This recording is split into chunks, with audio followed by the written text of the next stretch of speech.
Wow Sharmila, काय सुंदर घर सजवलंयस तू. इतकी परफेक्ट कॉम्बिनेशन्स, इतकी सुंदर कलर थीम. अब तो हमारा इंटेरियर भी तुम ही करना. अरे मला इंटिरियर मधलं काही कळत नाही, पण चांगलं काम कोण करतं ते पक्क पारखून घेते मी. इंडियन क्लासिक्सला काम सोपवलं की काही बघावंच लागत नाही. इंडियन क्लासिक्स, पॅनासॉनिक शोरूम जवळ, शरणपूर रोड आणि नयनतारा इस्टेट, उंटवाडी, नाशिक. फोन 231-9851 आणि 231-3307. प्रसारित करीत आहोत इंडियन क्लासिक्स प्रस्तुत कार्यक्रम मालिका घराविषयी बोलू काही. संकल्पना ओमप्रकाश रावत, तांत्रिक सहाय्य सौरभ शिंदे, निर्माती गायत्री बस्ते. या कार्यक्रमाचे प्रायोजक इंडियन क्लासिक्स, कॅनडा कॉर्नर आणि नयनतारा इस्टेट, उंटवाडी, नाशिक. ऐकूया घराविषयी बोलू काही.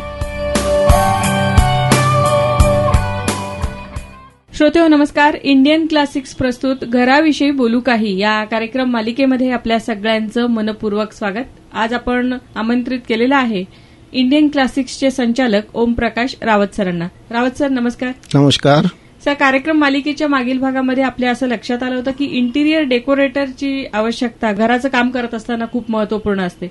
पण या इंटिरियर डेकोरेटरची निवड कशी करायची याविषयी तुम्ही काय सांगाल? कारण सर्वसामान्यांना याची माहिती नसते खरं म्हणजे.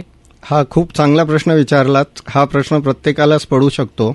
पण जसं आपल्याला काही वेळेला दुखणं असतं आणि जशी आपण डॉक्टरची निवड करतो की जर पोट दुखलं तर गॅस्ट्रोलॉजिस्टकडे जातो, हार्टसाठी हार्ट स्पेशालिस्टकडे जातो, तसंच काहीसं इंटिरियरमध्ये आहे. इंटिरियर तसं पाहिलं तर एक जनरलाइज्ड कन्सेप्ट आहे, पण त्याच्यात आता इतकं स्पेशलायझेशन आलेलं आहे आणि प्रत्येकाच्या आवडीनिवडीनुसार हे इंटिरियर डेकोरेटर्स असतात. तर यांची काय दुकानं थाटलेली नसतात की तुम्ही जावं आणि मार्केटमध्ये एखाद्या इंटिरियरला नियुक्त करावं, असलं काही प्रकार नसतं.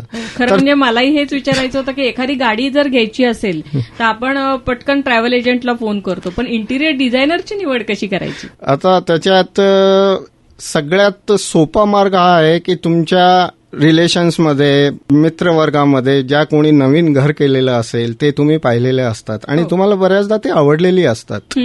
तर मग ती आवडलेली घरांची इंटिरियर रचना कोणी केलेली आहे ते जर तुम्ही विचारलं तर त्यांचे पत्ते मिळू शकतात तुम्हाला. तुमच्या आवडीनुसार जी इंटिरियर केलेली घरं तुम्ही पाहिलेली असतात त्यांची नावं जर तुम्ही काढून घेतली तर त्या इंटिरियर डेकोरेटर्सना तुम्ही भेटू शकतात. हे केल्यानंतर त्या इंटिरियरची इतर कामं सुद्धा तुम्ही पाहिली पाहिजेत की ते तुमच्या आवडीनिवडीनुसार आहेत की नाही. कारण बऱ्याचदा असं होतं की तुमची आवड सोबर असते पण एखाद्या इंटिरियरची स्टाईल तशी नसते, ती थोडीशी लक्षवेधक इंटिरियर करण्याची असते. तर मग पुढे त्याच्यात प्रश्न वाढत जातात. त्यापेक्षा आधीच तुम्ही त्यांची कामं पाहून आणि खात्री करून मग त्यांना नियुक्त केलं तर दोघांच्या दृष्टीने ते उत्तम असतं. अगदी बरोबर. मला असं वाटतं की प्रत्येक काम करणाऱ्या इंटिरियर डिझायनरचा एक छाप, एक प्रभाव असतो त्या घरावर, नकळत असतो. हे थोडक्यात इंटिरियर डेकोरेटरचा रोल खूप महत्वपूर्ण आहे असं तुम्ही म्हणतात. पण आता हे तर झालं ज्यावेळेस आपण घराचं बांधकाम करत असतो त्यावेळेस आपण त्यांची मदत घेतली तर ठीक आहे. पण हल्ली बऱ्याचदा रेडी फ्लॅट आपण घेत असतो तर साध्या साध्या गोष्टी असतात, म्हणजे सोफे घ्यायचे, कर्टन्स घ्यायचे. तर या सगळ्या गोष्टींसाठी इंटिरियर डिझायनरची काय आवश्यकता आहे, तुम्हाला काय वाटतं? आता बऱ्याच बिल्डर्सनी अगदी फुल फर्निश्ड फ्लॅट्स दिलेले असतात. म्हणजे त्यांनी सॅम्पल फ्लॅट्स आकारलेले असतात, त्याच्यामध्ये त्यातलं फिटिंग्स वगैरे सगळे दिसतात आपल्याला आणि तशा त्या आपल्याला मिळत असतात. त्यामुळे आपलं काम खूप सोपं झालेलं असतं. पण कर्टन्स आणि फर्निशिंग हे प्रत्येकाच्या आवडीनिवडीची वस्तू आहे.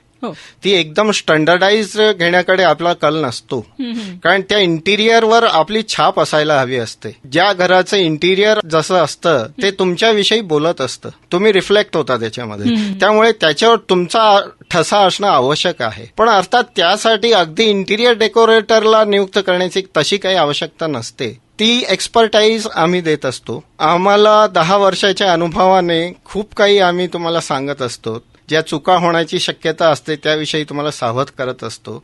आणि त्याशिवाय आमच्याकडे प्रोफेशनल इंटिरियर डिझायनर्स आहेत जे तुम्हाला सर्व गोष्टीची माहिती देतात आणि तुमचं बजेट वाढणार नाही, तुमची रंगसंगती तुमच्या आवडीनिवडीनुसार होईल याची काळजी घेत असतात. पण याच्यासाठी तुम्ही चार्जेस लावता की फ्री ऑफ कॉस्ट असतं? हा एक उत्तम प्रश्न आहे. बऱ्याचदा अशी भीती वाटत असते, पण मला तुम्हाला सुखद धक्का द्यावासा वाटतो की हे सगळं आम्ही फ्री करतो. वा, सर्वसामान्य व्यक्तींना इतकी कल्पना नसते की हा कपडा इथे छान दिसतो, हे कर्टन शोरूम मध्ये सुंदर दिसतोय, पण आपल्या घरात लावल्यावर ते कसं दिसेल. तर मला असं वाटतं की त्यासाठी इंटिरियर डेकोरेटरची जर मदत घेतली तर ते आपल्या घरी येतात, घराची पाहणी करून मग आपल्याला ते सजेशन्स देत असतात. आणि ह्या सगळ्या गोष्टी फ्री ऑफ कॉस्ट होत असतील इंडियन क्लासिक मधून, तर वा, काय हवं, दुधात साखरच आहे असं आपण म्हणूया. सर, आता प्रपोर्शनेट बजेट जर ठरवायचं असेल तर ते कसं ठरवावं, तुम्ही काय सांगाल? बजेट ठरवणं हे सगळ्यात आव्हानात्मक काम आहे इंटिरियरमध्ये. कारण सर्वसाधारणपणे आपण पाहत असतो की ठरल्या बजेटपेक्षा खूप वाढलेलं असतं बजेट, आणि ठरल्या वेळेत काम न झाल्यामुळेही बजेट वाढतं बऱ्याचदा. हो, इंटिरियरमध्ये तुमचं furniture, tiling, POP, electric fittings, curtains, furnishing या सगळ्यांचं प्रपोर्शनेट बजेट तुम्ही ठरवायला पाहिजे. असं पाहण्यात आलेलं आहे की इंटिरियरच्या ओघामध्ये चांगले घेण्याच्या नादात बऱ्याचदा आपण जसं टायलिंगवर जेवढा खर्च असायला पाहिजे त्याच्या दुपटीने खर्च करून टाकत असतो. काही वेळेला असं घडतं की आपल्याला वाटतं की पूर्ण भिंत स्टाईलची करून टाकावी, ज्याची गरज नसते, पण त्यामुळे तुमचं बजेट कुठे गेलेलं असतं. काही वेळेला इलेक्ट्रिक फिटिंग इतक्या महागाच्या घेतलेल्या असतात की त्या इलेक्ट्रिक फिटिंगमध्ये तुमचं बरंचसं बजेट खर्च झालेलं असतं आणि इतर गोष्टींसाठी मग तुम्हाला कॉम्प्रोमाइज करावं लागतं. त्यापेक्षा हे आधीच ठरवून एक प्रपोर्शनेट तुम्ही की इतकं बजेट आपण कलरसाठी द्यायला पाहिजे जे सर्वमान्य आहे, पीओपी साठी द्यायला पाहिजे, कर्टन फर्निशिंगसाठी द्यायला पाहिजे, हे आधी ठरवायला पाहिजे. बरोबर. सर, आता फॅशनमध्ये जे काही आहे ते वापरण्याकडे बऱ्याचदा कल असतो, तर याबद्दल तुम्हाला काय वाटतं? फॅशनप्रमाणे वस्तू जरूर वापराव्यात, पण त्या अगदी सर्वमान्य झालेल्या म्हणजे अगदी कॉमन त्या वापरू नयेत. तुमच्या गार्मेंट्समध्ये अगदी फॅशनचा जसा कल असेल त्याप्रमाणे तुम्ही काही केलं तर ते समजण्यासारखं आहे. ते बदलतं, 1-6 महिन्यांनी तुम्ही कपडे बदलतात. पण इंटिरियरमध्ये हे कमीत कमी 2-3 वर्ष तर आरामात टिकणारं असतं. त्यामुळे त्या फॅशनच्या ओघात वाहवत जाऊन त्याचा प्रभाव नक्की कमी होईल असं काही करू नये असं मला वाटतं. म्हणजे इतरांच्या सारखं आपणही केलं पाहिजे असं मुळीच नाही. इंटिरियरमध्ये तुमच्या कल्पनांना तुम्ही मूर्त रूप द्यायचा असतो. छानच माहिती तुम्ही देत आहात सर, पण याबरोबरच आणखी काही गोष्टी खूप महत्वाच्या आहेत. जसं आपण पहिल्यांदा घर घेतलेलं असतं आणि पहिल्यांदा आपण सगळं त्याचं इंटिरियर करत असतो. बऱ्याचदा कर्टन्स घेण्यासाठी सुद्धा पहिलीच वेळ असते त्या व्यक्तीची. तर मग अशा वेळेस मनात एक शंका येते की आपण जे घेतोय वस्तू, त्या वस्तूची किंमत योग्य आहे की नाही, हे महाग तर नाही ना आपल्याला मिळते. तर याबद्दल तुम्ही काय सांगाल की सर्वसामान्यांनी काय काळजी घ्यायला हवी? आपलं इंटिरियर करताना सोफा, कर्टन्स, वॉलपेपर्स, फ्लोरिंग्स हे सगळं योग्य किमतीला होत आहे की नाही हे ठरवणं खूप अवघड आहे. कारण कुठल्याही आयटम अगदी स्टँडर्ड नाही. जसं तुम्ही मार्केटमध्ये एखादं शर्ट घेता, त्याची MRP असते आणि ती सगळीकडे सारखीच असते. तशा पद्धतीचे हे वॉलपेपर्स आणि कर्टन्सचं कलेक्शन नसतं. याच्यात असंख्य ब्रँड, असंख्य व्हरायटीज, नंतर मुख्य ब्रँड्सच्या व्हरायटीज, बऱ्याचदा त्याच्या कॉपी केलेल्या स्वस्त व्हरायटीज, हे सगळं मार्केटमध्ये एक साथ अवेलेबल असतं. त्याच्यामधून नेमक्या किमतीला उचलणं खूपच अवघड आहे. कारण कर्टन आणि फर्निशिंग हे प्रथमच खरेदी करायची वस्तू असते. त्याच्यात पूर्व अनुभव हा आपल्याला नसतो.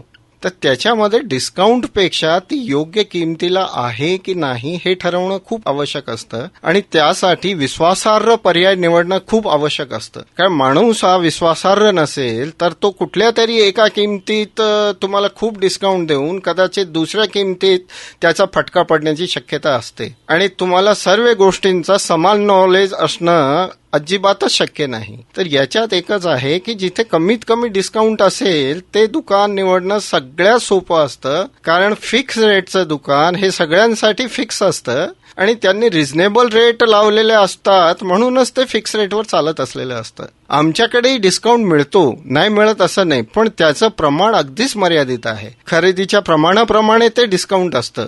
तर विश्वासार्हता असणं खूप आवश्यक आहे आणि त्या विश्वासार्हतेसाठी आज आम्ही 10 वर्ष झटत आहोत आणि त्या विश्वासार्हतेचीच पावती आहे की आज आम्ही कॅनडा कॉर्नरवरच्या जुन्या शोरूम मधून 6,500 फुटाच्या नवीन शोरूम मध्ये विस्तार केलेला आहे. वा, खूपच छान. मला असं वाटतं की 50% पर्यंत डिस्काउंट असं म्हटलं की बाकीच्या सगळ्या गोष्टी विसरल्या जातात आणि फक्त आपलं डिस्काउंटकडेच लक्ष असतं, पण त्याच्या अगेन्स्ट मिळणाऱ्या ज्या सर्व्हिसेस आहेत किंवा जे मटेरियलची क्वालिटी आहे त्याकडे नकळत दुर्लक्ष होत जातं आणि तिथेच नेमकी आपली फसगत होते. तर आपला जो काही पैसा असेल, आपले 100 रुपये का असेना, ते आपल्या घामाचे कष्टाचे आहेत, तर त्याचा पूर्ण मोबदला आपल्याला मिळायलाच हवा, याकडे आपण लक्ष द्यायला हवं. तर आज ओमप्रकाश रावत सर तुम्ही इथे आलात आणि एकंदरीतच इंटिरियर कसं असावं किंवा ते करताना काय काय काळजी घ्यावी याबद्दल आपल्या सगळ्या श्रोत्यांना सुंदर माहिती सांगितलेली आहे. त्याबद्दल आपले मनपूर्वक आभार. धन्यवाद सर. धन्यवाद. हटकून आले सगळे वास्तुशांतीला. प्रत्येकाला आपल्या इंटिरियरचं काय अप्रूप. जो तो म्हणे अख्खी नाशिक मुंबई पालथी घातलेली दिसते खरेदीसाठी. मी तर गुपितच ठेवलंय. तुम्हाला म्हणून सांगते, इंडियन क्लासिक्सला काम सोपवलं की होतं सगळं इन टाइम आणि in budget. Indian classics, Nayantara estate, Untwadi आणि कॅनडा कॉर्नर, नाशिक. फोन 231-9851 आणि 231-3307.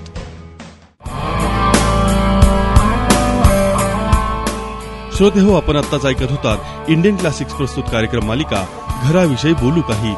संकल्पना ओमप्रकाश रावत, तांत्रिक सहाय्य होतं सौरभ शिंदे यांचं, निर्माती गायत्री वस्ते.